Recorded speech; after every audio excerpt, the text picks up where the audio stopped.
अच्छा, ये बच्चियां बैठी हैं, इनकी जब शादी होती है तो एंगेजमेंट रिंग कितनी महंगी बनती है। सीता की एंगेजमेंट रिंग कितनी महंगी होगी, लेकिन जब केवट के सामने भगवान राम बिना पैसे के खड़े हो गए कि उतराई देने के लिए कुछ नहीं है, और केवट ने कहा ऐसे तो जाने नहीं दूंगा, पैसे दो, उतराई तो देनी पड़ेगी।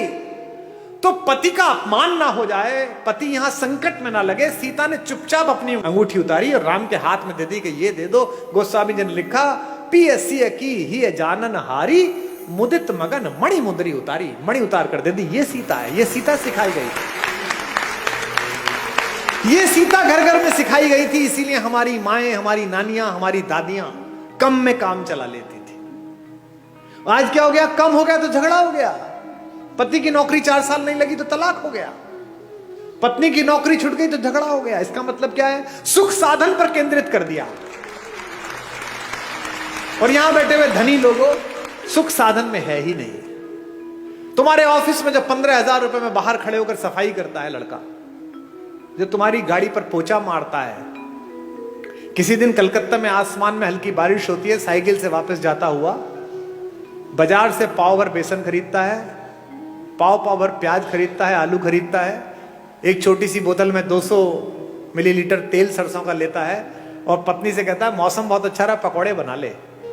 वो स्टोव पे पकौड़े बनाती है, दोनों बाहर बैठकर खाते हैं और शाम को सोते हुए कहता है यार क्या शाम बीती है, भगवान का धन्यवाद, क्या अच्छा मौसम है, क्या बढ़िया हो। और तुम पेरिस जाकर भी सुखी नहीं हो, तुम लंदन की ऑक्सफोर्ड स्ट्रीट पे शॉपिंग करते हुए खुश नहीं हो, क्योंकि तुम डेपुटेशन पे दुख को भेज रहे हो। दुख हो गया है थोड़ी मार्केटिंग कर लूं शायद कम हो जाएगा, दुख हो गया है थोड़ा मेकअप करके एक सेल्फी ले लूं शायद कम हो जाएगा। ये जो फेसबुक पर, ट्विटर पर, इंस्टाग्राम पर बहुत हंसते मुस्कुराते चेहरे हैं, इनमें से अधिकांश की जड़ें खोखली हैं। इसीलिए आत्महत्या करते हैं, इसीलिए ड्रग्स में गए हैं, इसीलिए शराब में गए हैं। ये राम की कहानी आपकी जड़ों की आत्मा में यूरिया का काम करती है, आध्यात्मिकता का। ये आपको मजबूत करती है, एक भाई की तरह, एक पति की तरह, एक पुत्र की तरह, एक नागरिक की तरह। भाई भाई के संबंध, भाई बहन के संबंध। अब 2 बहनें हैं इसमें, इस कहानी में। भाई बहन का संबंध ठीक ना हो तो गड़बड़ हो सकती है। एक बहन है शूर्पणखा, जिसको अपने बदले की चिंता है, भाई के नाश हो जाने की चिंता नहीं है। मेरा बदला पूरा हो जाए बस। वो ये नहीं कहती कि मेरा अपमान किया, वो ये नहीं कहती कि मैंने नीचतापूर्ण व्यवहार किया, वो कहती है कि मैंने बताया मैं तुम्हारी बहन हूं, उसके बाद मेरा अपमान कर दिया। और उसकी तो बीवी बहुत सुंदर है, वो जंगल में क्या कर रही है, वो तो भैया आपके पास होनी चाहिए। ऐसी बहन देखी है कोई जो अपनी भाभी के रहते बाहर की किसी औरत का वर्णन करे कि इससे अपना लो? इसका मतलब वो बहन ही दुष्ट है, उसने अपने भाई का नाश करा दिया। एक सीता है, सीता का भी एक भाई है, आपको पता है?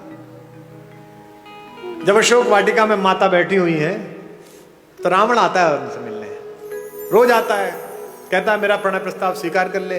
क्या उस तपस्वी के पीछे पड़ी रहेगी, वो तो जंगली है, मैं मार दूंगा उसे, खत्म हो जाएगा, वो कुछ नहीं कर पाएगा, तुझे ले नहीं जाएगा।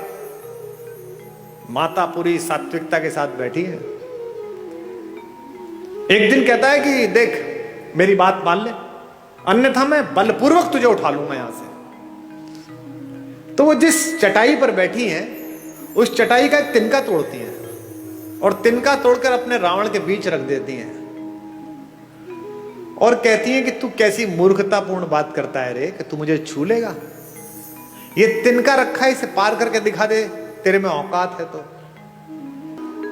एक वैज्ञानिक सोच वाली युवती ने मुझसे पूछा कि क्या कुमार विश्वास जी, आप भी कैसी पोंगा पंडितों वाली मूर्खतापूर्ण बातों की समर्थन करते हो?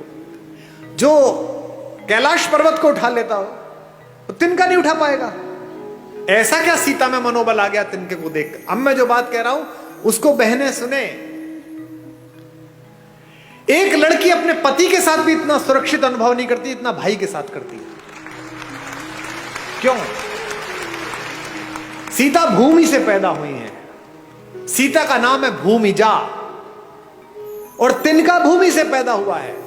संस्कृत में उसे कहते हैं भूमिज। वो तिनका नहीं है, वो सीता का भाई है। सीता कहती है मेरे इस भाई से निपट ले, पति से तो बाद में निपटना, वो तो बाद में आ जाएगा, पहले इस भाई से निपट। एक तृण धरकर कहती है, उसकी ओट में बैठकर कहती है वैदेही, तृण धरि ओट कहत वैदेही, तृण धरि ओट कहत वैदेही, सुमिर अवधपति परम स्नेही, तृण धरि ओट कहत वैदेही, सुनिर अवधपति स्नेही। एक बात आपको बता दूं मैं, जिस दिन आपको अपने पिता की बेटी से अपनी बेटी ज्यादा अच्छी लगने लगे, उस दिन समझ लेना कि अमंगल की तीर्थ यात्रा प्रारंभ हो गई है। क्योंकि पहला संबंध तो पृथ्वी पर आपका उसी से है जो एक कोख से पैदा हुआ है। ये जो भैया दूज पर और राखी पर बहनें राखी बांधने आती हैं, हम क्या समझते हैं कि ये एक त्योहार मनाने आती है? नहीं, ये उस भाई में अपने माता पिता का मंगल ढूंढती हैं। ये जानती है कि मेरा भाई ठीक रहा तो मेरे मां बाप का बुढ़ापा ठीक कटेगा, ये समृद्ध रहा, ये शक्तिशाली रहा तो अच्छा हो जाएगा, और उसी के आशीर्वाद से तुम्हारा स्वास्थ्य चलता है।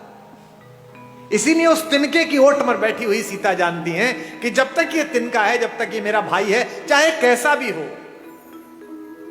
तिनके से ज्यादा गरीब बेचारा कौन होगा? तिनका तो बहुत ही गरीब भाई है, लेकिन फिर भी वो जानते हैं कि ये रक्षा करेगा। इसलिए इस पूरे पारिवारिक प्रतिष्ठान में, राम कथा में, एक एक प्रतीक शास्त्र ऐसा है जो आपको आपके पारिवारिक मूल्यों के साथ जिंदा रख सकता है।